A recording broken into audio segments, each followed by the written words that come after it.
देखिए, ये किसी अधिकारी जब ऐसा गलत काम करता है, तो उसकी सजा बच्चों को भुगतनी पड़ती है, उनको वापस एग्जाम देना पड़ेगा। लेकिन वापस एग्जाम देना अच्छा है क्योंकि मेरिट की जो स्टूडेंट है, उनको इसमें न्याय मिल जाएगा। देखिए, उनकी और मोदी जी की तुलना नहीं हो सकती। कोई भी किसके भी बारे में कुछ भी बोल सकता है। इसका मतलब ये नहीं है कि उनको ये बोलने का अधिकार है। इश्यूज डिफरेंट थे, उनको इसके बारे में थोड़ी तो या अपने मन की ये करनी पड़ेगी कि वो बाबा साहब के विचारों से कितने अलग निकल गए, कि उन्होंने ध्रुवीकरण जो कांग्रेस की नीति है उसको उन्होंने अपनाया। और इस वक्त जो ध्रुवीकरण हुआ था वो एक गलत फहमी के वजह से हुआ था कि कुछ नए एक्ट आएंगे, कुछ अन्याय हो जाएगा। इसलिए जो माइनॉरिटीज है उन्होंने 99.9% वोट किया और वो 99.9 वोट्स एक ही दिशा में गया। उसका तो हमने सबूत दिया है। जो फतवे निकाले थे उसका सबूत दिया। इसके खिलाफ हम कोर्ट में जाने वाले हैं। अगर ये हम लोग सिद्ध कर सके तो जो लोग जीत चुके हैं इस फतवे की वजह से, उनकी तो इलेक्शन रद्द भी हो सकती है। तो ये उनको डर है, इसलिए कुछ भी बोल रहे हैं। वो तो अपने जो बच्चे कार्यकर्ता है, क्योंकि वो तो अपना बेस तो खो चुके हैं। ये तो एविडेंट हो गया कि 13 जगह पे उनका हमारा सामना हुआ और इन वोटों के बावजूद हमारे साथ आए। नहीं तो 13 के 13 हमारे कैंडिडेट जीत के आते। इसमें से लेस कीजिए, क्योंकि इनके मतदाता नहीं है पहले से।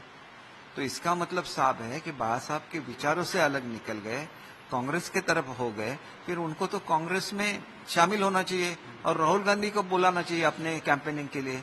मोदी साहब ऐसी छोटे छोटे चीजों के लिए बिल्कुल नहीं आते। उनको तो इंटरनेशनल सब मैटर्स है, देश के पूरे सवाल है, इतने सब डिसीजन ले रहे हैं। तो एक बड़ा ही नेता है, वो अपनी जगह पे रहेंगे। देखिए, ये किसी अधिकारी जब ऐसा गलत काम करता है, तो उसकी सजा बच्चों को भुगतनी पड़ती है, उनको वापस एग्जाम देना पड़ेगा। लेकिन वापस एग्जाम देना अच्छा है क्योंकि मेरिट की जो स्टूडेंट है उनको इसमें न्याय मिल जाएगा।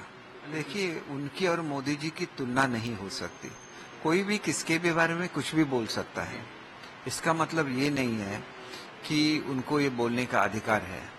इश्यूज डिफरेंट थे, उनको इसके बारे में थोड़ी तो या अपने मन की ये करनी पड़ेगी कि वो बाबा साहब के विचारों से कितने अलग निकल गए, कि उन्होंने ध्रुवीकरण जो कांग्रेस की नीति है उसको उन्होंने अपनाया। और इस वक्त जो ध्रुवीकरण हुआ था वो एक गलत फहमी के वजह से हुआ था कि कुछ नए एक्ट आएंगे, कुछ अन्याय हो जाएगा। इसलिए जो माइनॉरिटीज है उन्होंने 99.9% वोट किया और वो 99.9 वोट्स एक ही दिशा में गया। उसका तो हमने सबूत दिया है। जो फतवे निकाले थे उसका सबूत दिया। इसके खिलाफ हम कोर्ट में जाने वाले हैं।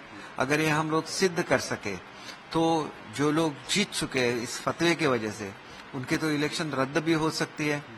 तो ये उनको डर है, इसलिए कुछ भी बोल रहे हैं। वो तो अपने जो बच्चे कार्यकर्ता है, क्योंकि वो तो अपना बेस तो खो चुके हैं। ये तो एविडेंट हो गया कि 13 जगह पे उनका हमारा सामना हुआ और इन वोटों के बावजूद हमारे साथ आए। नहीं तो 13 के 13 हमारे कैंडिडेट जीत के आते। इसमें से लेस कीजिए, क्योंकि इनके मतदाता नहीं है पहले से। तो इसका मतलब साफ है कि बाबा साहब के विचारों से अलग निकल गए, कांग्रेस के तरफ हो गए। फिर उनको तो कांग्रेस में शामिल होना चाहिए और राहुल गांधी को बुलाना चाहिए अपने कैंपेनिंग के लिए। मोदी साहब ऐसी छोटे छोटे चीजों के लिए बिल्कुल नहीं आते। उनको तो इंटरनेशनल सब मैटर्स है, देश के पूरे सवाल है, इतने सब डिसीजन ले रहे हैं। तो एक बड़ा ही नेता है, वो अपनी जगह पे रहेंगे।